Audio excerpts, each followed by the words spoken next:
The NFL landscape is constantly changing, both on and off the field. Among roster decisions, changes in leadership, and notable performances, both positive and negative. The stories this week highlight how planning, context, and execution are just as important as individual talent. From the unexpected release of Trevon Diggs by the Packers to the discussions about rebuilding in Miami, along with CJ Stroud's struggles in the playoffs and the costly details that hurt the Bears, it is a time of reflection and adjustments for several franchises. The Packers have released cornerback Trevon Diggs, making him a free agent when the new league year begins on March 11th. Of course, free agency will be here before we know it. Diggs played 2 games in Green Bay after being released by the Cowboys in late December. We'll see where he ends up next. Still to come, signed, sealed. Don't know how much to, pin on him, but the body of work, I think, on the whole was good. And I also will say this. I do love the fact that him and the GM are coming in together, even if they're not best friends, as Jeff said, because around the league, I see so many situations where a team held on to a GM and you almost feel like the GM and the head coach might have different timelines and different priorities. I love that Miami got them both not only from the same place at the same time, so they will be working in lockstep. And that's especially important because this is going to be a multi-year process given the quarterback and cap situation. And so they do not want to be putting too much pressure on the roster to win this season. And hopefully the GM and the head coach being on the same timeline will help that. Yeah, what's the plan for the salary cap and what's the plan for quarterback? Those are the two starting points. I believe that now, to Mina's point, you're coming in with a new head coach, new GM. This feels like a tear it down, complete rebuild, start from, a new beginning at all positions, candidly. And what that means for Tua, if he's going to be there or if they're going to try to move on from him and deal with the salary cap, we'll figure that out, or they'll figure that out. But I do think we can point to how Green Bay has been built. Green Bay has been built with draft picks. Green Bay has been built with defensive line investments. The amount of picks and high first-round picks that have been invested into the Green Bay defensive line, and Hafley's experience not only in Green Bay, but don't forget he was in San Francisco when they had a ton of investments into defensive line. This feels like Miami will immediately start to build from the defensive line perspective and then figure it out from there. But I think we're going to talk coordinators, salary cap. Who manages that salary cap is going to be pivotal to how quickly they can start the rebuild. It does also make you think, if they were more supported around the quarterback position, maybe things are better for Tua and he could almost get a fresh start in that way. Jeff rejoining us here. What do you know, Jeff, about the future of Tua Tagovailoa?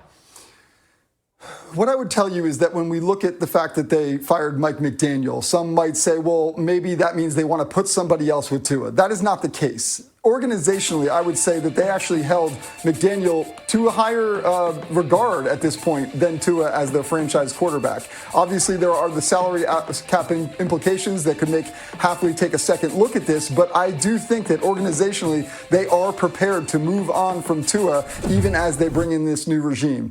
They understand what that comes with. We saw it in Denver. It can work, but it does take lockstep, as you guys said, with the head coach and the general manager. And it also means when it comes to the draft, you cannot miss. That's how Denver has gotten to this point, and that's how the Dolphins are going to do it. And they feel like these are the two guys that can get them there.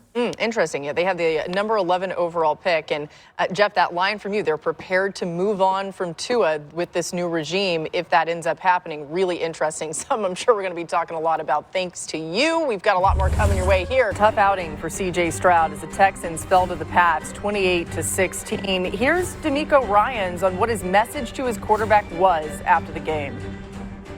I talked with CJ today, and my message is the same. Right now, it's just about him just flushing this one. Right, it's going to be a lot of negative talk, a lot of attention on him. I just say you can't listen to it all. Right? You just got to get back to work in the offseason of going back to the basics, the fundamentals of playing the quarterback position, playing it really well, understanding how we need to play the game to win the game. Right, and he understands that already. Now, remember, C.J. Stroud missed 3 games in November due to a concussion. The Texans were 3-5 at the time of his injury. He played in Houston's final 8 games, including playoffs. And although the team went 7-1 in those games, his numbers were down from early in the season. That includes throwing 5 picks in his 2 playoff games after throwing 5 in his final 11 regular season games. Mina, we'll start with you here. What went wrong for C.J. Stroud? The way I would summarize it is he took a situation that was bad and he made it worse. Going back and watching Houston's office, I think what struck me outside of Stroud's mistakes, which I will get to, which was how many mistakes other people made in this game. The pass protection was disastrous. They could not run the football. A lot of stacked boxes. And the pass catchers had some pretty bad drops as well. And of course, not only he didn't have Nico Collins, you lose Dalton Schultz in that game. But on top of that, C.J. Stroud missed throws, and then, of course, the turnovers happened in some situations where, an example like the pick 6, that's a bad play, it's a busted play. You got to just take the L there and not try to make something happen, which is what also happened in the prior round. And I think moving forward for Houston, that has to be the priority. He's got to learn to let plays die. Because ultimately, I think that was probably the greatest undoing for him in this postseason, not just in this round, but in the wild card round as well. Yeah, so like the 31 quarterbacks thing, it's probably a little extreme, but we went into the playoffs sitting there saying there was 2 quarterbacks that you just couldn't lose the game for your team. Sam Darnold and then CJ. Sam Darnold did very little on Saturday night. His team won by 30-plus points. And when you watch CJ in the game, you're sitting there saying all you have to do is not make mistakes. And the way that your defense is playing, you got a chance to win. This is a touchdown, but the fullback is actually a defensive tackle. He sends the tight end in motion.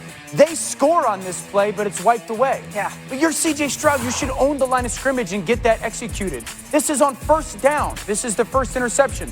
They're taking a double move shot. The safety bites. First down, I'm cool with you taking a shot to the end zone, but on first down, we just float this ball out to the sideline.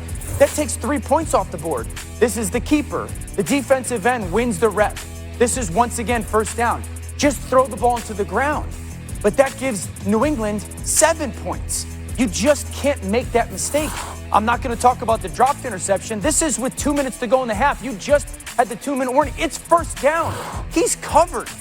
You're too good of a player to try and make that throw, let alone make a bad throw. And I think that's what the puzzling thing was. We've had conversations about it. My opinion, I didn't see this version of CJ this year. Yeah. I don't think CJ was great this year, but CJ was good. And to watch what he was in the playoffs, in Pittsburgh, you're like, okay, one off. And then with New England, in the elements against that offense that is still young, with that defense dominating, that's what the puzzling thing was. And I do think that's going to, listen, this is a Super Bowl caliber defense. I do think this is still a Houston window, Mina, where you're like, hey, we got 2 years to win this thing.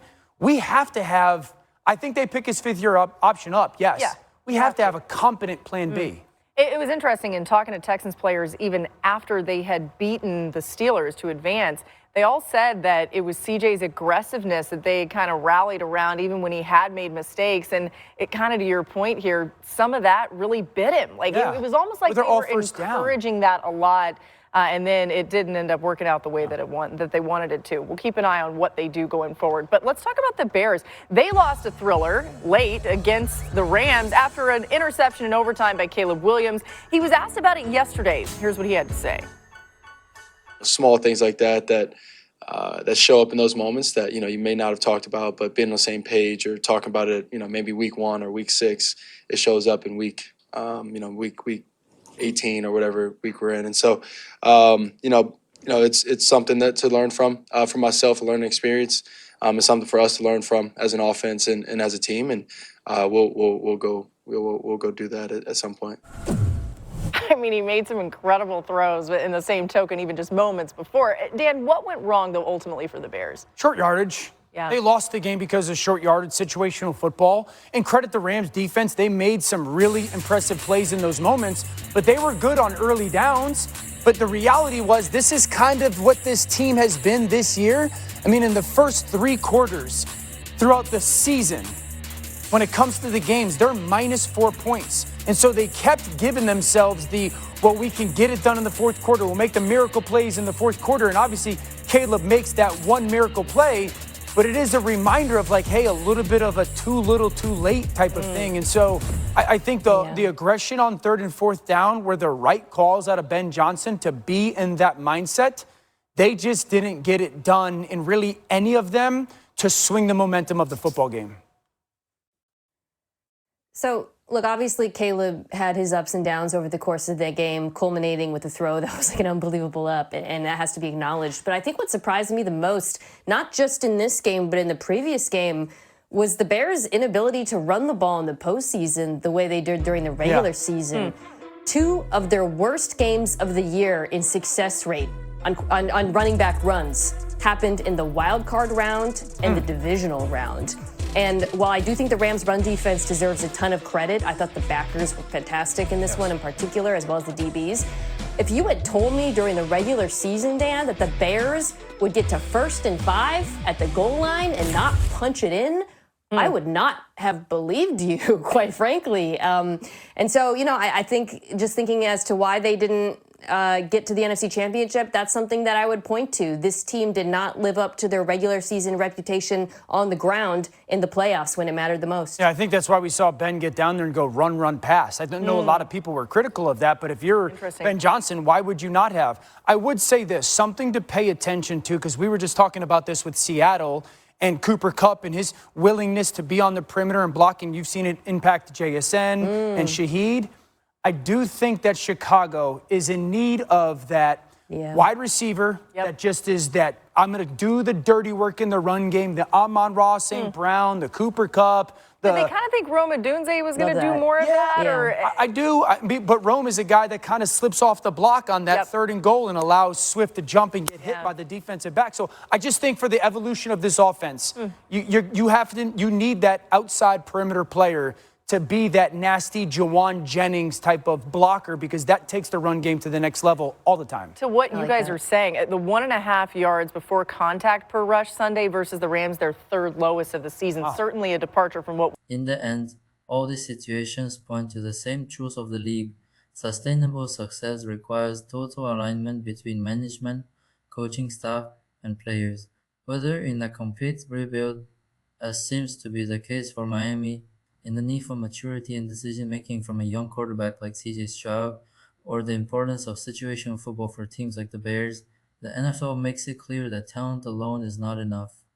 Those who learn from mistakes plan well for the future, especially regarding quarterbacks and salary cap, and execute with discipline, will be one step ahead in the race for the upcoming seasons.